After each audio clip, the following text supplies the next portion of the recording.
बिस्मिल्लाहिर्रहमानिर्रहीम। अस्सलाम वालेकुम मेरी प्यारी यूट्यूब फैमिली, कैसे हैं आप सब। होपफुली आप सब बिल्कुल ठीक होंगे और अल्हम्दुलिल्लाह आपकी दुआओं से मैं भी बिल्कुल ठीक।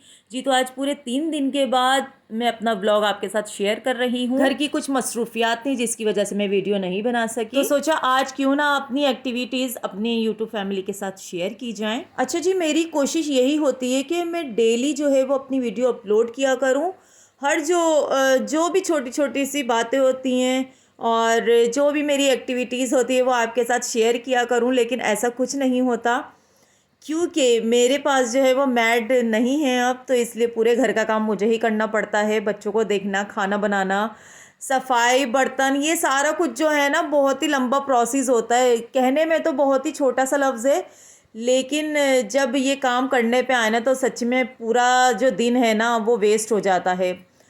तो फिर एक दिन पहले मैंने जो है वो कुकिंग ज़्यादा कर ली थी और मेरा दिल चाह रहा था कि मैं अपने पैरों में मेहंदी लगाऊं, क्योंकि कोई और है ही नहीं मेहंदी लगाने वाला, तो सोचा खुद ही सिंपल सी मेहंदी लगा लो। और गर्मी तो बहुत ज़्यादा हो गई है, थोड़े से क्या बारिश होती है तो इससे बहुत ही ज़्यादा हब्स हो जाता है। तो ठंडी ठंडी सी मेहंदी ज़रा अच्छी लगती है, तो मैं तलवों पे इस तरह की ना सादी सी मेहंदी लगा लेती हूँ, तो बहुत ही ज़्यादा सुकून मिल जाता है। तो फैशन का फैशन भी हो जाता है। और यहाँ पर ना मैं वीडियो में देख देख के मेहंदी यूँ लगा रही थी ताकि मुझे एक आइडिया भी हो जाए कि बिल्कुल सही लग रही है मेहंदी। अच्छा, मैं अपनी शादी से पहले ना अपनी अम्मी जी के ऐसे ही मेहंदी लगाया करती थी, तो मुझे बहुत पसंद आती थी। जब उनके कलर इतना प्यारा आता था तो मैं अम्मी से कहती थी अम्मी मैं भी लगाऊंगी सेम ऐसी मेहंदी, तो अम्मी मना करती थी कि नहीं, कुंवारी जो लड़कियां होती हैं वो ऐसी मेहंदी नहीं लगाती पैरों में। हाथों की मेहंदी तो चल जाती है, लेकिन पैरों की मेहंदी के लिए मेरी अम्मी जी बहुत सख्त खिलाफ थी इस बात के। तो ये देखें, मैंने जो है वो खुद लगाई है मेहंदी और कितनी नीट लगाई है, आप लोग ज़रूर बताइएगा। अच्छा, यहाँ पर मैं अभी मेहंदी से फ्री हुई थी तो बारिश एकदम अचानक से शुरू हो गई थी, और ये दोपहर का टाइम था और अचानक से बादल आए और इतनी प्यारी बारिश स्टार्ट हो गई थी। तो मास जो है वो नहाने के लिए निकल गए हैं और अब नूर फातिमा तैयारी कर रही थी कि मैं भी जाऊं जल्दी से बारिश में नहाऊं। तो इन लोगों को मैंने लंच वगैरह करवा दिया था और ट्यूशन जाने की बस तैयारी हो रही थी। तो बच्चों ने जब मौसम देखा तो इनके तो मज़े ही आ गए, तो भाई छुट्टी करनी पड़ी। और आज मुझे अपने हेयर ट्रीटमेंट के लिए जाना था पार्लर, तो बारिश हो गई अचानक से। तो और फिर आज हस्बैंड जो है वो घर पर भी थे, तो सोचा आज जो है वो ये वाला काम कर लिया जाए।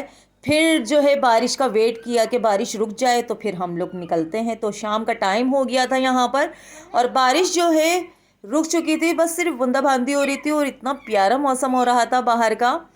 दिल चाह रहा था कहीं घूमने फिरने जाओ, लेकिन यही घूमना फिरना हो गया भाई। तो फाइनली जो है मैं पार्लर पहुंच चुकी हूँ और यहाँ पर जो ऑनर थी जिन्होंने मेरे हेयर ट्रीटमेंट करनी थी वो अभी अपने घर गई हुई थी, और फ़ोन करके उनको मैंने इन्फॉर्म कर दिया था कि आप आ जाएं, मैं आ चुकी हूँ।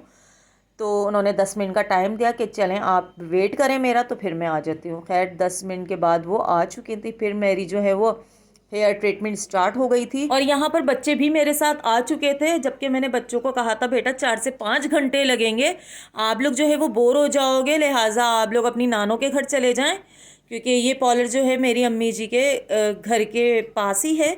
तो बच्चों ने मना कर दिया था कि नहीं मम्मा हम आपके साथ ही रहेंगे और आपकी जो हेयर ट्रीटमेंट होगी वो हम देखेंगे कि कैसी होती है। चलें खैर, इन लोगों ने थोड़ा बहुत तो एंजॉय किया। जब 1-2 घंटे गुजर गए तो उसके बाद ये लोग बोर होना शुरू हो गए थे। तो मेरी जो हेयर ट्रीटमेंट है वो फाइनली हो चुकी थी, लेकिन अभी भी वॉश होना बाकी थे। तो ये 2 दिन के बाद उन्होंने मुझे टाइम दिया था कि 2 दिन के बाद आपने आना है और अपने हेयर जो हैं वो वॉश करवाने हैं। और क्योंकि इसका जो एक सीरम होता है और शैम्पू और मास्क वगैरह ये सारा कुछ जो है ना ये करना पड़ता है, फिर हमें वो परचेज़ भी करना पड़ता है ताकि ये हम अपने याले इसी हेयर पे ना हम वो अप्लाई कर सकें और कोई सा भी हम शैम्पू यूज़ ना करें। तो देखें, ये जब मैं घर पे आ गई हूँ ना तो तब मैंने ये देखा है। तो इसकी जो वीडियो मैं सही नहीं बना सकी थी, मैंने कहा कि चलें अपनी यूट्यूब फैमिली के साथ भी मैं शेयर करूं अपने हेयर की जो ये जो मैंने हेयर ट्रीटमेंट करवाई है, ये मेरी केराटिन ट्रीटमेंट करवाई है। तो मेरे जो बाल हैं वो बहुत ज़्यादा फ्रीज़ी फ्रीज़ी से हो गए थे और हेयर फॉल भी इतना था, तो डैमेज भी बहुत ज़्यादा हो गए थे। तो ऑनर यही कह रही थी कि आप ये 6 महीने के बाद दोबारा से लीजिएगा तो फिर आपके जो बाल हैं ना वो बहुत ज़्यादा अच्छी तरफ आएंगे कि जैसे बहुत ज़बरदस्त हो जाएंगे फिर। तो खैर यहाँ पर हम जब पॉलर से फ्री हो गए थे तो एल्पाइन रुक गए थे आइसक्रीम खाने के लिए, और माज ने इशारा किया था हमें कि मुझे आइसक्रीम खानी है। तो हमारा कोई ऐसा सीन नहीं था, हम तो घर ही जा रहे थे क्योंकि थक चुकी थी मैं इतना, 4 से 5 घंटे लग चुके थे तो इसलिए। लेकिन माज के लिए हमने कहा कि चलो भैया आइसक्रीम खा के तो फिर उसके बाद चलते हैं घर। अच्छा, यहाँ पर ना मैंने एक दिन पहले चिकन निहारी बना ली थी, तो मैंने इतनी बना ली थी कि हम सेकंड डे भी यही खा लेंगे। लेकिन जब आज मैं अपने ये वाले काम से फ्री हुई तो बच्चों ने फरमाइश कर दी कि मम्मा हमें पिज़्ज़ा खाना है, जबकि पिज़्ज़े का जो सामान था सारा कुछ अवेलेबल था। बट फिर भी जो मैं बहुत थकी हुई थी, लेकिन जो मेरा बेटा है माज माज ने ज़िद की कि पिज़्ज़ा खाना है, तो फिर इनके बाबा जो हैं वो बाहर से लेने जा रहे थे, तो फिर मैंने मना कर दिया। फिर मैंने जो है जल्दी जल्दी से सिलेंडर पे अपना सारा कुछ बनाया। तो भाई गैस भी जा चुकी थी, तो सारा कुछ जो काम था ना वो मैंने सिलेंडर पे ही किया।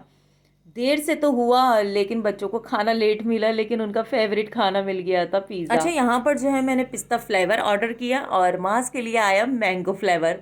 तो मास को तो भाई कोई सा भी फ्लेवर दे दें वो तो खा लेंगे, क्योंकि उनको चाहिए सिर्फ आइसक्रीम, चाहे जैसी भी कोई सा भी फ्लेवर हो। और मेरे जो हस्बैंड हैं उनको भी मैंगो फ्लेवर पसंद है, तो पिस्ता आइसक्रीम टेस्ट की तो उनको बिल्कुल भी नहीं पसंद आई, क्योंकि वो शुरू से मैंगो फ्लेवर ही पसंद करते हैं। और मैं और मेरे बच्चे जो हैं वो चॉकलेट फ्लेवर पसंद करते हैं, और या तो पिस्ता बस।